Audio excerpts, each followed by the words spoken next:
Guys, magandang gabi po sa ating lahat. So, ngayong gabi ay magluluto tayo ng broccoli tsaka atay ng baboy. Ayan, pang dinner ko guys. Ayan, pasensya na po sa bahay, makalat. Ayan guys, ito yung mga niluluto ko. So, nag-iisa na ako guys. So, eto.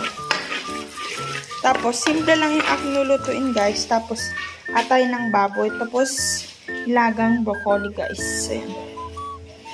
Is ilalagyan na natin yung broccoli na nilaga.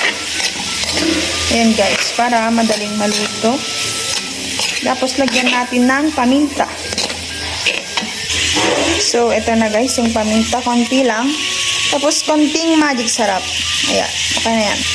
So, kasama ko sa Andisol guys. Ayan, sa Telea. Wow! Thank you, Telea. Wow, ang dami.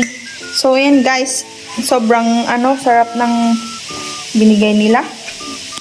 Tapos, may batuelas pa dito. Ayan. Nagbigay sila ng ulam guys. So, grabe. Grabe yung mga kapitbahay ko guys. Ayan. So, kasama ko si Andisol guys. Hindi kasi ako makakain pag mag-isa lang ako. Kaya, ayan. So, ito si Auntie Sol guys. Ayan. Naglalaga kami ng mani. This is my favorite. Tinubok na lang. So, kasama ko si Auntie Sol guys. So, sa tingin na dalumnan? Yes. Thank you, Auntie Sol. So, super blessed ako guys kasi ang dami nagbibigay ng ulam dito. Ayan.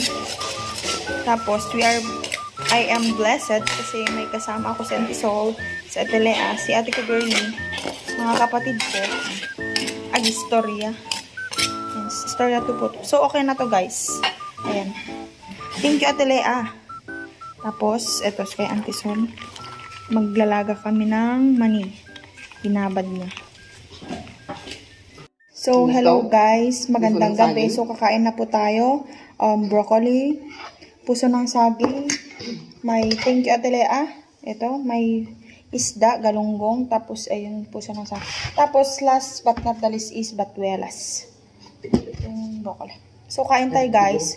So, hello ka Auntie Sol. Hi! Hi! Kain tayo guys. Bye! Thank you for watching.